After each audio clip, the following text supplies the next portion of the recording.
There's Connie. I'm going to mute as our homilist. And thank you, Connie. Oh, So I'm you're going to hand welcome. it over to you. Good morning, everybody, and blessings.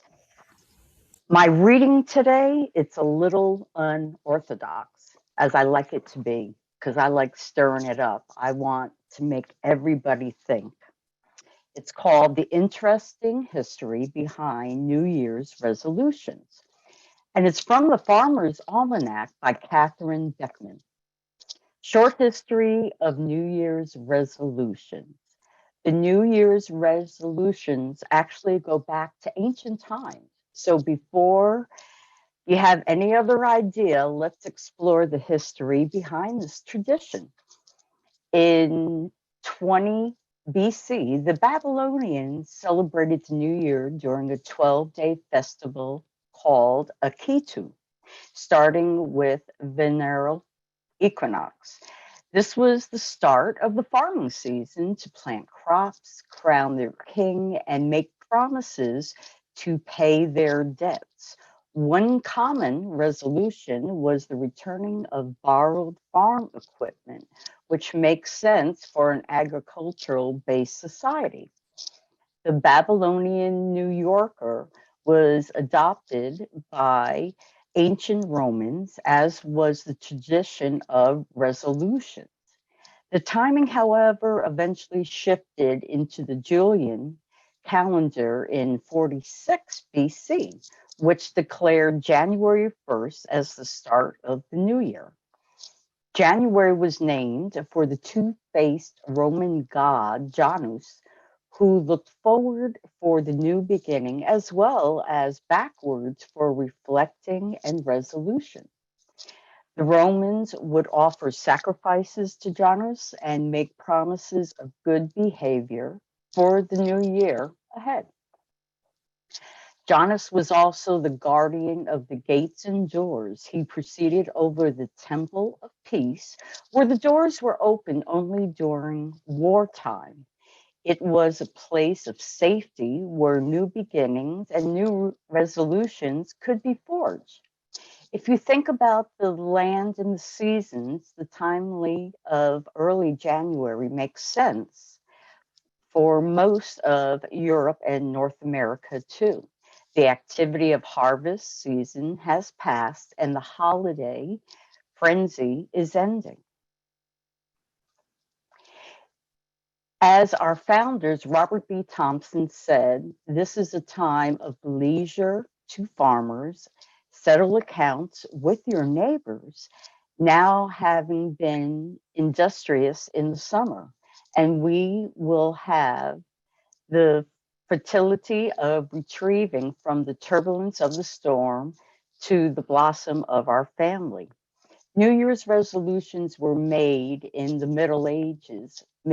Medieval knights would renew their vow by placing their hands on a peacock. The annual peacock vow would take place at the end of the year as a resolution to maintain their knightly values.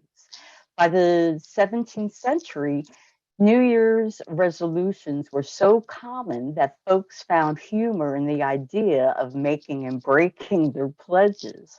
A Boston newspaper from 1813 featured the first recorded use of the phrase New Year resolution. Many people would wait to make their resolutions at the beginning of the year. But I think that's changed within the past 10 years. In the United States, New Year's resolutions are still a tradition, but the type of resolution has changed. Over the years, however, resolutions seem to have migrated from denying physical indulgence to self-improvement, like losing weight. While it may seem superficial, medical sociologist Natalie Burrow of San Francisco State University suggests that today's resolutions are also a reflection of status, financial wealth, responsibility, and discipline. which isn't that different from how New Year's resolution traditions began. So, good morning. And as I was reading about resolutions, then I started thinking about, well, haven't we been making resolutions for years? My homily is called A New Year, the Empowered You. For the past 2 years, we as spiritual beings have been improving our connection with spirit, the oneness, God, beloved, the universe, Mother Earth, and the gods and goddesses. We all started our spiritual journey years ago, months, even days. Our mindset when we started was self-help to improve ourselves. What used to be the I for me in the course of these past 2 years has turned into an us for all. I love the sound of that. Us for all. Some may say I've always done that, but some may not have seen the bigger picture that we see now. The prayers, blessings, mantras we spoke, thought, or sang lifted not only ourselves, but the universe and everything within it.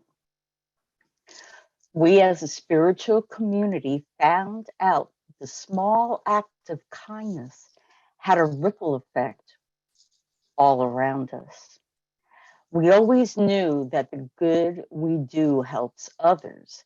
In the last 2 years, we empowered ourselves and witnessed our prayers, blessings, and acts of kindness firsthand.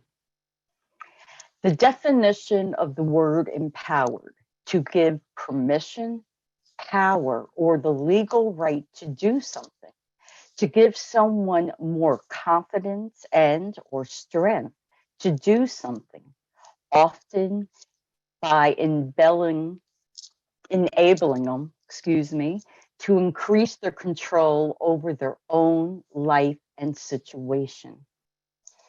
Think back to the start of 2020.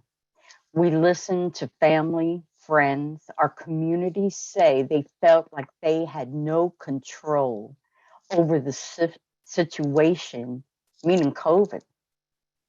Lockdowns, wearing of masks, social distancing. Some felt helpless, confused, overwhelmed.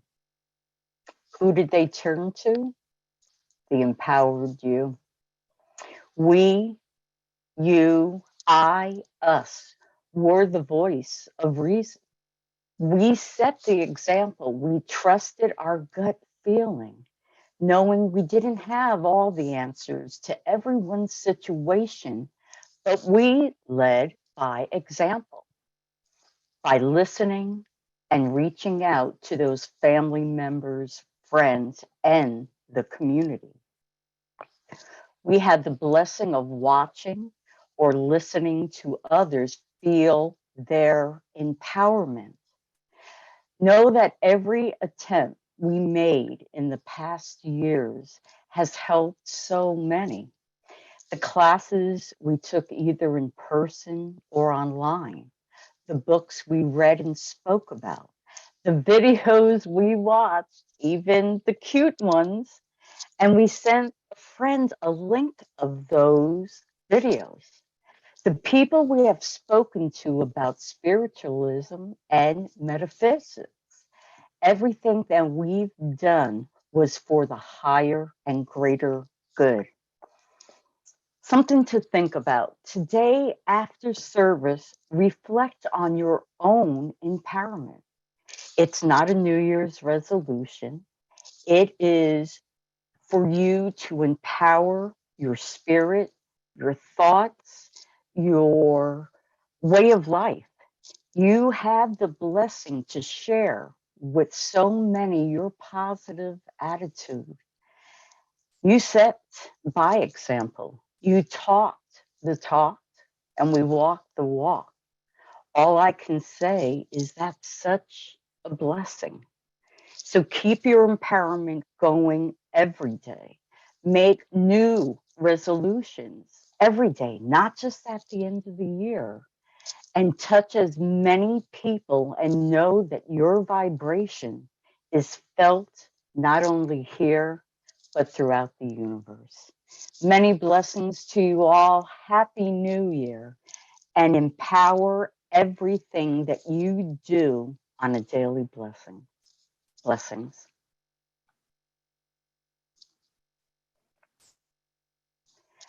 I love the Farmer's Almanac because I learned Thank, something new. thank you, Reverend Connie. I'm gonna what am I gonna do here? I'm gonna go through the announcements and then go to prosperity. So the announcements, Sunday service is the first and third Sunday of the month. The next service is Sunday, January 16th, and that is also annual meeting. And we will have hospitality to follow, but we have the business meeting afterwards. February 6th, 20th, March 6th, March 20th. And if you want to get on the email list for updates, it's isdtc.sm@gmail.com. Today we had a last minute change because of renovation of space. We hope the situation and believe it will be back back so that we can have in-person services on January 16th. The ISDTC outreach space is open at Wildwood Antique Mall. In fact, I may be going over there today or tomorrow with new items. Upcoming classes, Introduction to Trauma and Healing. It's January 15th and 22nd from 10 to 12. Those are Saturdays. And those are part of the ISD healing program. We have nominations open for members to join the ISD Board of Directors. And again, on the 16th, we're going to be nominating and electing Vice President and Treasurer. Coming up February 6th is Introduction to Crystal Healing. That's Sunday, February 6th, after service, noon to 2:30. It's being taught by Reverend Beth Vargas at Spark of the Divine. Dowsing for Health is February 20th, 12 to 4 after service, and that's being taught by Reverend Constance Wilson. They've gone. She's the greatest on that. We've been talking about that. Sound Healing 2, Tuning Forks is Sunday, March 6th, noon to 4. Again, at Spark after service. That is limited to 10 students. And Sound Healing 3, Healing Bowls, Reverend Beth, is March 20th, noon to 3 after service. And we're also have ISDTC membership open, and that runs January to next January. Okay, now for prosperity. It's now time for prosperity.